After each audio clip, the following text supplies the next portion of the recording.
আমি না তোর পক্ষে কথা বলবো, আমি না তোর পক্ষে কথা বলবো না, আমি ছেলের পক্ষে কথা বলবো। আমি দুটা লেজ্জ কথা বলবো।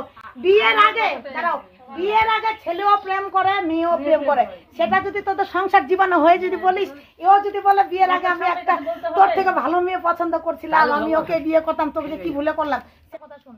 তোর শাশুড়ির কে আছে? দুটা যদি ছেলে থাকতো তাহলে বলতো তুই কি করবি, কর ওইদিকে কর, আমি আর আমি একটু বলতে পারি? হ্যাঁ আপনারটাও শুনবো আমি। হ্যাঁ এবার মনে করতো শাশুড়ির একটাই ছেলে, ছেলে মানে ছেলের বেটা মানে ছেলের বউ নিজের মেয়ে। একটা ছেলের বউ যদি বাড়ি থেকে চলে যায় তখন বাড়িটা কেমন লাগে তুই জানিস? মায়ের মতো তো যদি হয় তাহলে তো খারাপ লাগে, আর মায়ের মতো না করতে হবে না, মায়ের মতো করতে হবে, পারে একটা সংসার জোড়া করতে, একটা করতে হবে, মায়ের মতন করতে হবে।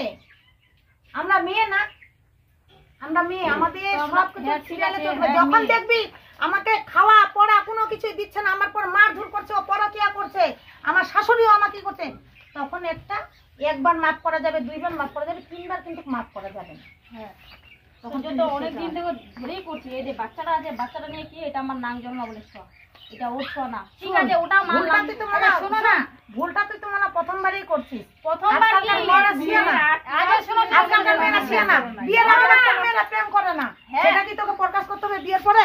কেন করবো? মনের মধ্যে থাকলো আমার বিয়ের আগে কোনো ছেলেরা মন পছন্দ থাকে কি দাদা? আমি যেটা বলবো আমি শোন, মানে আমি না তোর পক্ষে কথা বলবো, আমি না তোর পক্ষে কথা বলবো না, আমি ছেলের পক্ষে কথা বলবো। আমি দুটা লেজ্জ কথা বলবো।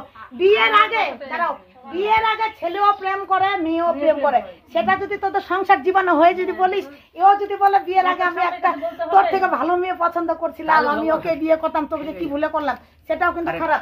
তুই যে বলবি যে হ্যাঁ আমাকে তোকে ভালো লাগে না, আমি অন্য ছেলেকে বিয়ে করব, বিয়ে করতাম, আমার বাড়ি থেকে মানতো না, আমি ওকে ভালোবাসি, ওকে ছাড়া থাকতে পারবো না, তুই আমাকে কোনো ছেলে বলে না।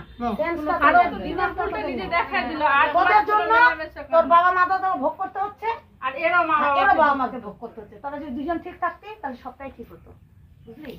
আর বিছানাতে যে ও একটা মেয়েকে মামুনি নাম ওদের ওখানে ফোন করছে, তাহলে আমি এখন কি বলবো তাহলে ওকে? তাহলে বলেন তো এবার আমি যদি এরকম ভালোবাসা করতাম নাকি তো ঝাড়ে চলে যেতাম, বুঝলেন? এর সাথে বিয়ে করার জন্য রাজি হতাম না, আর বাচ্চাটাও নিতাম না, বুঝলেন তো? আমার বাবা মা যা বলো আচ্ছা থাকলে ঠিক আমি চলে যেতাম। এটা এখন এটা স্বামী